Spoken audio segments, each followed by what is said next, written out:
ខ្ញុំបកករណាសូមក្រាបថ្វាយបង្គំនៅព្រះថេរាធិរៈគ្រប់អង្គជាទីសក្ការៈនៅពងពោះហើយសូមជម្រាបសួរ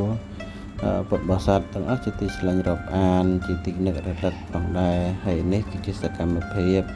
ខ្ញុំកណាខ្ញុំបាទក្រោយពីសរសេរមេរៀនចប់ហើយក៏ដើរមើលណាសមណសិស្សចម្លងមេរៀនហើយមើលអក្សរជួយសម្រួលកែអក្សរដើម្បីឲ្យព្រះអង្គនឹងសេអក្សរបានស្អាតបានល្អណាហើយសកម្មភាពនេះគឺខ្ញុំតែងតែធ្វើជារៀងរាល់ថ្ងៃជាប្រចាំថ្ងៃនៅពេលដែលខ្ញុំសេមេរៀនរួចបងប្អូនណាកណ្ណាញោមញាតិទាំងអស់គ្នាហើយមិនភ្លេចទេហ្នឹងហើយណាអត់ភ្លេចទេទាំងគឺ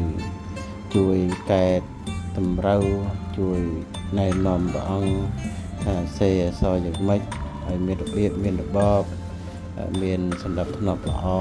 ហើយស្រឡាញ់ការសិក្សាស្រឡាញ់សភៅហើយកណ្ណាបើសិនជាយើងសេមេរៀនបានស្អាតសេអក្សរបានស្អាតហើយនោះ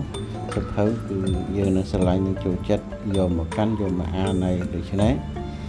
ទន្ទឹមនឹងនេះទៅសោតគឺបានពិតប្រកេនព្រះអង្គដូច្នេះទៀតហ្នឹងហើយឃើញហើយនេះសកម្មភាពព្រះអង្គណាកំពុងតែយកចិត្តទុកដាក់ក្នុងការចម្លងមេរៀនដាក់សិភៅ